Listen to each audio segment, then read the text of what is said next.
Hi friends, இது என்னென்னு பார்த்தீங்கன்னா அந்த காலத்து பொக்கிஷம் எஷிகா கம்பெனியோட கேமரா.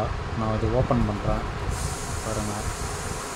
இது வந்து இந்த கால அதாவது 90s வந்து யூஸ் பண்ண கேமரா, 90s 80s.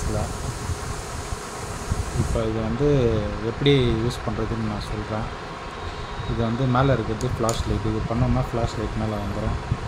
இது வந்து லோடு பண்ணுறது. இது ப்ரெஸ் பண்ணால் ஃப்ளாஷ் ஆகும். இப்போ இது வந்து கீழே ஓப்பன் பண்ணுறேன். இப்படி ஓப்பன் பண்ணிடணும். இப்போ ஓப்பன் பண்ணிவிட்டு இது பேக் சைடு பார்த்திங்கன்னா இங்கே தான் ஃபிலிம் ரோல் போடுறது. இந்த இது ஓப்பன் பண்ணணும். ஒரு நிமிஷம், கொஞ்சம் யூஸ் பண்ணாமல் வச்சதால் அது பழசாயிடுச்சு.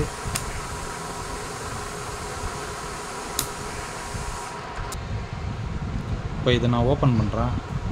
பார்த்திங்கன்னா இங்கே தான் ஃபிலிம் ரோல் வைக்கணும். இங்கேருந்து இப்படியே நீட்டாக ஃபிலிம் ரோல் வந்து இதில் வந்து சுற்றிடணும். இதுதான் ஃபிலிம் ரோல் போடுறது. இப்போ ஃபிலிம் ரோல் இல்லை. இப்போ இதை நான் க்ளோஸ் பண்ணிடுறேன். இதை அப்படியே ப்ரெஸ் பண்ணால் உட்காந்துரும். அடுத்ததாக பார்த்திங்கன்னா இந்த இடத்துல வந்து 2 பேட்ரி போடணும். இப்போ இதை ஓப்பன் பண்ணிவிட்டு 2 பேட்ரி நான் இப்போது இதில் போட போகிறேன். ஃபஸ்ட்டு வந்து பார்த்திங்கன்னா இப்படி ஒன்று, அதுக்கடுத்து பார்த்திங்கன்னா இந்த மாதிரி ஒன்று போட்டு இதை அப்படியே ப்ரெஸ் பண்ணோம்னா க்ளோஸ் ஆகிடும். இப்போ இது வந்து ஃப்ளாஷ் லைட் ஆன் ஆகும். இதை வந்து லோடு பண்ணுறது. ஒரு கிளிக் நம்ம ஃபோட்டோ பிடிச்சிட்டு மறுபடியும் இது மாதிரி லோடு பண்ணிவிட்டு ப்ரெஸ் பண்ணால் தான் ஃப்ளாஷ் ஆகும். இப்போ பாருங்கள், பார்த்திங்கன்னா ஃப்ளாஷ் ஆகுது. வீடியோவில் தெரியுதா என்னன்னு தெரியல. மறுபடியும் லோடு பண்ணிவிட்டு ஃப்ளாஷ் பண்ணால் மறுபடியும் ஃப்ளாஷ் ஆகும்.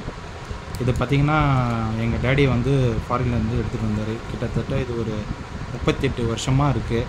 இதில் வந்து எங்கள் ஃபேமிலியோட ஃபோட்டோஸ் ஃபங்க்ஷனில் எல்லாமே இந்த கேமராவில் தான் ஃபோட்டோ எடுத்திருக்காங்க எங்கள் டேடி. நாங்களும் எடுத்திருக்கோம். இப்போ வந்து செல்ஃபோன் நிறையா வந்துச்சு. அதனால் வந்து இந்த ஃபிலிம் ரோல் கிடைக்கல. அதனால் நான் வந்து ஞாபகார்த்தமாக பத்திரமா வச்சுருக்கேன். வீடியோ பிடிச்சிருந்தால் லைக் பண்ணுங்கள், நம்ம சேனலை சப்ஸ்கிரைப் பண்ணுங்கள். Thank you friends.